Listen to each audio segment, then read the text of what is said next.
Hi, welcome all of you on platform of URPD education and आज हम लोग बात करेंगे राजस्थान पब्लिक सर्विस कमीशन का जो जॉब है असिस्टेंट इंजीनियर।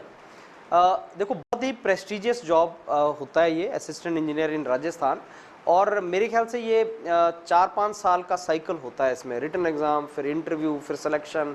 सो काफ़ी एफर्ट के बाद ये बेसिकली आपका एग्ज़ाम आता है और मिलता है लोगों को। सो इसके लिए we are to prepare really good. अच्छे तरीके से इसकी तैयारी करनी है हमें और बहुत अच्छे तरीके से प्रिपरेशन करेंगे। इसके लिए मैं सीरीज़ ऑफ वीडियोस इसके लिए हम बनाएंगे योरपीडिया के ऊपर, और जिसमें कवर करेंगे information part and many other parts.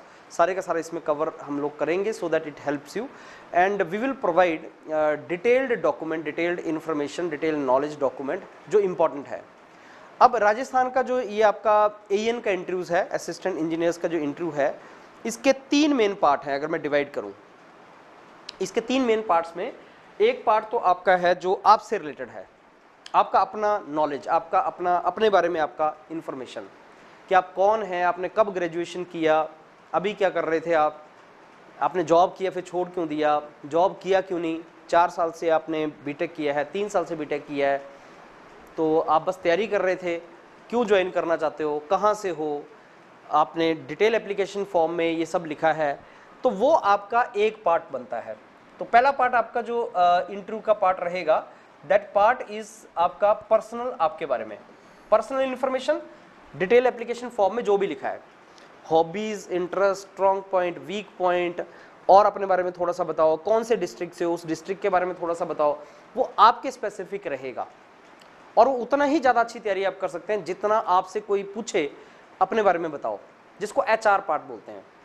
और वो बहुत सी चीज़ें आपके बारे में इंटरेस्टिंग होती हैं, मे बी नाम ही इंटरेस्टिंग हो, डेट ऑफ बर्थ आपका इंटरेस्टिंग हो कि आपका नाम का मतलब क्या है, आपकी डेट ऑफ बर्थ कुछ स्पेशल है, बता सकते हैं क्या है इसमें, कौन से डिस्ट्रिक्ट से हैं, उसकी स्पेशलिटी बताओ, 2-3 साल से आप क्या कर रहे थे, आप तो यार अच्छे कॉलेज से हो, जॉब क्यों नहीं उठाया, ये जॉब छोड़ क्यों दिया, क्यों आना चाहते हो इसमें। ये सारे के सारे पर्सनल क्वेश्चंस, ये पहला पार्ट है, बहुत इंपॉर्टेंट पार्ट, बिकॉज चेयरमैन जो होते हैं वो टेक्निकल बैकग्राउंड के नहीं होते। चेयरमैन आपको यही क्वेश्चन पूछते हैं, स्टार्ट भी चेयरमैन करते हैं, एंड भी चेयरमैन करते हैं, स्टार्ट भी पीआर से करते हैं, एंड भी पीआर से करते हैं। तो पर्सनल क्वेश्चन बहुत इंपॉर्टेंट होता है, इसमें इंप्रेस किया जा सकता है चेयरमैन साहब को एंड पूरे पैनल को भी। टेक्निकल तो आप ऑलरेडी रिटन में भी लिख के आ चुके हो। टेक्निकल 10 क्वेश्चन में से अगर आपने सपोज 5-6 सही बताए, 4-5 गलत भी बता दिए या नहीं बताए, उसका इंपैक्ट नहीं पड़ता। लेकिन एचआर के 4-5 क्वेश्चन में से 2-3 के आंसर ना देना, वो डैमेजिंग है। जैसे सपोज उन्होंने आपसे पूछा कि आप 3-4 साल से क्या कर रहे थे और आपने कॉन्फिडेंटली आंसर नहीं कर पाए, तो उसका इंपैक्ट, नेगेटिव इंपैक्ट बहुत पड़ता है। तो let me repeat again, chairman साहब इस डोमेन से क्वेश्चन पूछते हैं, स्टार्टिंग भी एंड भी। यही डोमेन आपको बाकियों से अलग करता है। अगर आपने टेक्निकल क्वेश्चंस 10 में से 3-4 के आंसर नहीं किए, सॉरी सर नो आइडिया, तो कोई फर्क नहीं पड़ता, क्योंकि नॉलेज है, नहीं भी आता है। लेकिन अपने बारे में तो आपको नॉलेज होना चाहिए। अगर आपको अपने बारे में भी नहीं पता और वो क्वेश्चन को आप बोलते हैं कि नहीं पता सर, नो आइडिया, तो बहुत डैमेजिंग है। यहां कम से कम आपको 10 बार एचआर लगाना चाहिए, 10 बार एचआर मॉक देना चाहिए आपको, जिसमें आपसे कोई पूछे कि अलग अलग तरीके से क्वेश्चन पूछे कि क्या किया, क्या नहीं किया, डीएएफ से रिलेटेड आपके बारे में। और जो इंट्रोडक्शन 2 मिनट की तैयार करनी है, वो इसको फोकस करके तैयार करनी है, क्योंकि इंट्रोडक्शन करने को तो बोलेगा अपने बारे में थोड़ा बताओ, और जो तुम बोलोगे 2 लाइन, वो बहुत अच्छे तरीके से बोलनी है, ना उसमें 2 लाइन ज्यादा, ना उसमें 2 वर्ड कम, उतना ही बताना है जहां से अगला क्वेश्चन हम एक्सपेक्ट कर सकें कि नेक्स्ट क्वेश्चन वो ये पूछने वाला है। तो जो अच्छी तैयारी होगी उसमें ये होगा कि हमें पता होगा मैंने ये बोलना है और आगे से ये क्वेश्चन आएगा कि सर मैं तो यहाँ से बिलोंग करता हूँ, वहाँ पे ये बड़ा फेमस है, तो फिर आगे पूछेगा कि अच्छा इसमें बताओ हमें क्या है। तो अकॉर्डिंगली ये आपका पार्ट बहुत इंपॉर्टेंट है, इंट्रोडक्शन एचआर से रिलेटेड है। दूसरा जो पार्ट है वो जीके है, general knowledge, general awareness. General knowledge, general awareness में ऐसा नहीं कि वो राजस्थान की सारी इन डेप्थ नॉलेज पूछेगा, नहीं। जो पिछले इंटरव्यूज हुए हैं, मैं जब एनालिसिस किया, तो वो इंजीनियरिंग से रिलेटेड क्वेश्चन पूछता है। गवर्नमेंट की सारी पॉलिसीज तैयार नहीं करनी है आपको, इंजीनियरिंग से रिलेटेड जो पॉलिसीज हैं वही तैयार करनी है। गवर्नमेंट बहुत से लॉज लेके आती है, लेकिन लेट से अगर गवर्नमेंट ने ई मोबिलिटी से रिलेटेड कोई लॉ लेके आई है और आप इलेक्ट्रिकल इंजीनियर हैं, तो वहीं से क्वेश्चन आपसे पूछेगा। या अगर उन्होंने प्रधानमंत्री जो अगर ग्राम सड़क योजना का क्वेश्चन बन सकता है क्योंकि आप सिविल इंजीनियर हैं, या इंदिरा आवास योजना जिसको प्राइम मिनिस्टर आवास योजना बोलते हैं, राजस्थान गवर्नमेंट कौन से नई पॉलिसी लेके आई है, सेंट्रल गवर्नमेंट कौन सा नई पॉलिसी लेके आई जो इंजीनियरिंग से रिलेटेड है। तो सारी इंजीनियरिंग से रिलेटेड गवर्नमेंट की पॉलिसीज, इंटरनेशनल ऑल्सो। भाई सस्टेनेबल डेवलपमेंट गोल बता सकते हैं क्या होता है? आप तो सिविल इंजीनियर हैं और आप इस डिपार्टमेंट में जाना चाहते हैं, तो वाटर इरिगेशन डिपार्टमेंट में आप वर्क करना चाहते हैं, बता सकते हैं सस्टेनेबल डेवलपमेंट गोल 17 जो गोल है उनमें वाटर से रिलेटेड क्या बताया गया है? तो हमें वो भी पता होना चाहिए।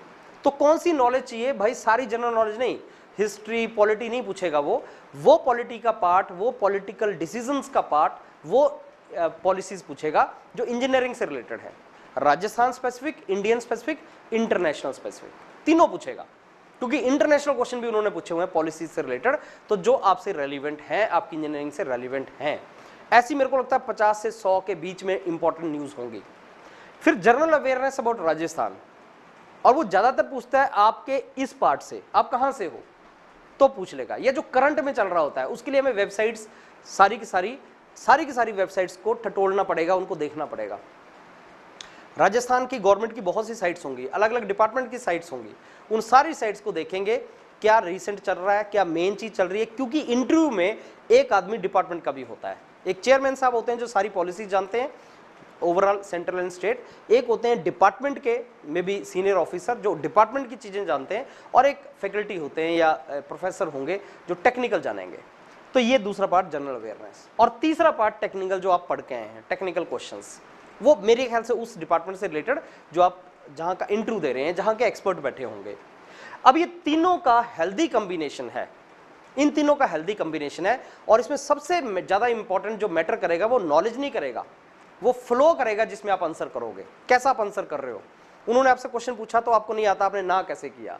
इन चीजों पे बेसिकली आपको फोकस करना है कि आप आंसर कैसे कर रहे हो, किसी चीज पे आप आंसर किस तरीके से कर रहे हो। अगर आपने उसने ये पूछा तो आप उसको कैसे मूव कर रहे हो, यही चीजें हमें सारी रिवाइज करनी पड़ेंगी, और इसमें बहुत मेहनत है।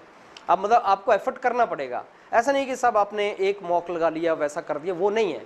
आपको बार बार प्रैक्टिस करनी पड़ेगी, आपको बार बार उसको अपना रिहर्सल करनी पड़ेगी। आपको अगर अच्छे बैट्समैन बनना है, बहुत सी बॉल्स को फेस करना पड़ेगा। अब कोई ऐसा एक्सपर्ट बॉलर हो जो आपको बॉल डालता रहे और आप बैटिंग करते रहो, अलग अलग बॉल डाले, स्पिन डाले, फास्ट डाले, और आप उसको कई बॉल्स को हिट कर रहे हैं, सिक्स मार रहे हैं, कईयों को आप छोड़ रहे हैं, कईयों पे आप डिफेंड कर रहे हो, ये प्रैक्टिस है। So interview preparation is not difficult nor it is easy. Practice करनी पड़ेगी, प्रैक्टिस बहुत सी करनी है आपको। जैसे आप रिटन एग्जाम के लिए टेस्ट सीरीज लगाते हैं, वैसे इंटरव्यू के लिए मॉक्स लगाने पड़ेंगे अगेन एंड अगेन जब तक आप एक्सपर्ट नहीं हो जाएं। So let's prepare together. इसमें बहुत सी वीडियोस योर पीडिया पे डलने वाली हैं, डलेंगी, आपको इन्फॉर्मेशन मिलेगा। और साथ में अगर आप हमारे साथ प्रिपरेशन करना चाहते हैं, यू आर मोस्ट वेलकम। बहुत सी प्रैक्टिस इस पे योर पीडिया के मेंटर्स आपको देंगे, they will train you thoroughly for this particular interview. Don't miss this opportunity. Thank you.